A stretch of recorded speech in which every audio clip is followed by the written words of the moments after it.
This is Jack. He's 3. In 28 years, Jack hits the exact number where the average American man gets married for the first time, 31 years old. That number is real. Census data, look it up. There's a small problem with that plan, though. By the time Jack turns 31, marrying a fellow human might be the hard part. America is in what researchers are literally calling a dating recession. The marriage rate keeps sliding. A record share of adults are just staying single. Gen Z is dating less, having less sex than any generation in decades, and deleting the apps out of pure exhaustion. So let's help Jack out. Let's widen the search. What happens if Jack marries an alien? Fair warning. By the end of this, you'll realize the hardest part of an interplanetary wedding has nothing to do with getting a green card.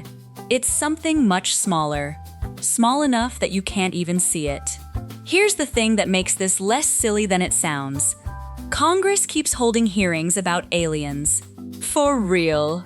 Grown adults in suits, under oath, testifying about unidentified objects, doing things that don't match known profiles, demanding the government stop hiding what it knows. So the United States government is now officially spending taxpayer time on the possibility that something out there is real. Great. Let's take them at their word and plan Jack's wedding. And the good news comes first. The paperwork is the easy part. Getting married, in most places, is 2 people signing a form in front of a bored government clerk. That's it. Nowhere on the form does it say both parties have to be the same species. In theory, nothing on Earth stops Jack from walking an 8-eyed being from another star system into the county office and signing on the line. The wall shows up right after the ink dries. Before anyone signs anything, somebody usually has to find the other person attractive. This is where the whole thing starts to wobble. What Jack calls attraction is a pile of chemical signals wired into his brain over millions of years, tuned to one job: make him want another human. A symmetrical face, a specific mix of genes he can literally smell, a voice sitting in a certain range. Jack's alien evolved on another planet, under another sun, breathing another atmosphere. Her scent was never designed for a human nose. There's a very good chance that to Jack, she smells like a gas station burrito that's been riding around in someone's back seat since spring. Nobody's fault here. 2 noses that evolved in 2 different galaxies have no reason to agree on anything. Fine, say love beats the nose. It happens. Now, the first kiss. Inside Jack's mouth, a few billion bacteria are living, eating, and raising families. A packed little dive bar of microbes Jack has no idea is even open. His body's been running that bar his whole life, so it's used to the crowd. His alien has never met a single Earth microbe. And everyone gets this backwards. People picture the alien bringing down some space plague that wipes out humanity. Flip it. In War of the Worlds, the invaders don't lose to bombs. They lose to the common cold. Ordinary Earth germs their bodies had never trained to fight. So the most romantic moment of Jack's life could double as a poisoning. Not because Jack is toxic. His saliva is just carrying an entire army her body has never learned to survive. Okay, they marry. They live together. Nobody dies from a kiss. The question everybody actually asks, can they have children? Science does not hedge on this one. The answer is no. Not difficult. No. Here's a number to sit with. Humans and chimpanzees share around 98–99% of their DNA, nearly identical. Same planet, same ancestor, cousins that close. And a human and a chimp still can't have a kid together. The reproductive machinery doesn't line up, off by a % or 2. Now bring in the alien. Every living thing on Earth. Jack, the mosquito that bit him last night, the tree in his yard, writes its genetic information in the same alphabet, same kind of DNA, same 20 amino acid building blocks, same handedness, everything twisting the same direction.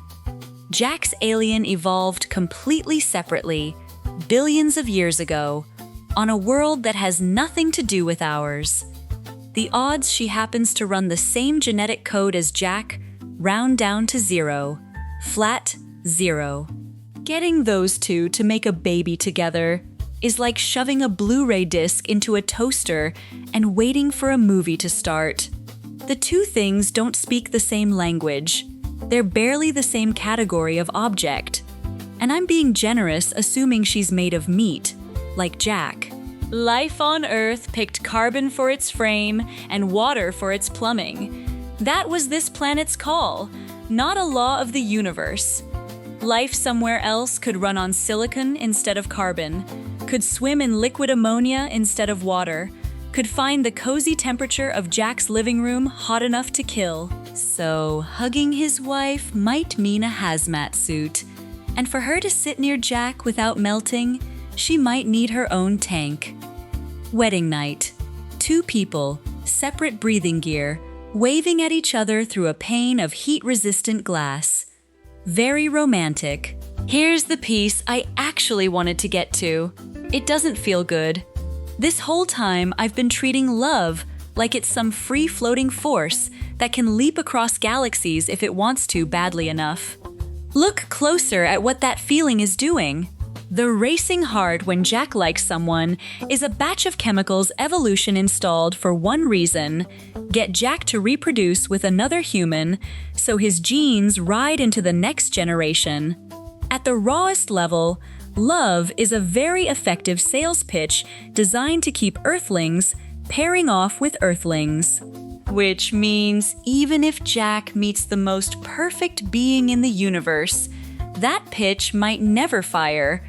His brain looks at her and comes back with unrecognized, no category, skip. And say it does fire, say Jack loves her out of his mind. Biologically, it leads nowhere. No kids, no next generation. The one purpose the feeling exists to serve is, right here, impossible. A completely genuine love, doing absolutely nothing for evolution. At the exact same time. That might be the purest that love ever gets to be. So, Jack marries an alien. Here's the tally. The marriage license goes through fine. His nose bails before the first date ends. The first kiss might poison her. Children are a hard zero. And the honeymoon happens through heat-resistant glass. This is the moment you're waiting for me to say something warm. Love conquers all. That kind of thing. Skip it. You've heard that line since middle school, and it never once changed how anyone behaves. I'll say this instead. What actually pulls two people together was never about sharing a species. Half of Gen Z can't get through 1 week on a dating app with their own kind. We're lonely on a planet of 8 billion people who share Jack's exact DNA. The real barrier was never the distance between two stars. It's a much shorter distance than that.